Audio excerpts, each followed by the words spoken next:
Hi, today I'm going to be talking about using some training aids. Why we use training aids?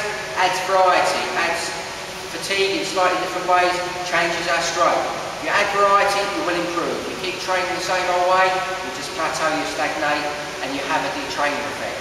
Okay, different types of hand paddles.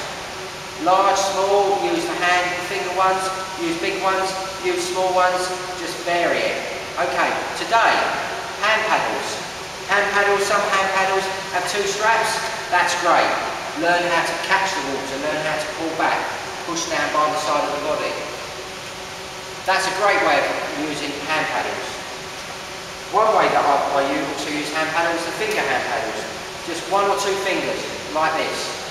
Okay, basically you swim as normal, and while you're swimming, if your stroke is wrong, if your hand enters the water in the wrong plane, what happens? Let me show you how. Your hand goes in and it starts to flutter like a fish on the end of your hand.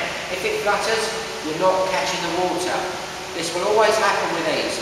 Actual fact, if you make them really loose, okay, look how loose they are, you put your hand in and you don't catch the water, you don't push back, they slip off. That tells you or me that you're not catching the water. The moment you put your hand in, you stretch forward, catch the water until you push back, you should have pressure on the water. Whether it's an S shape or a straight phase. Okay, pull buoys. Let's talk about pull buoys. Loads of different pull buoys. We're all anatomically made differently. Sometimes we prefer to have them there, a small pull buoy. Sometimes you have them lower down. That will all affect your stroke. Small pull buoys, large pull buoys have different effects. Okay, when we're swimming over water, our legs are quite high, we're quite buoyant. So practice in a pool using 2 pull buoys. Maybe one between your legs there and one between your ankles. We still need to kick. Don't forget the slight kick when you've got the pull buoys on. If you flutter kick, if you scissor kick, one of the floats will come off. That tells me you've opened your legs too far. So that's a little training tip.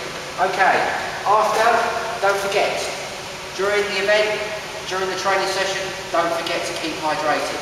And immediately afterwards, always have a bar in your sports pack, your sports bag, whatever it might be. Start replacing energy the moment, even before you get in the shower, start having some fluids and some energy. See you at the races.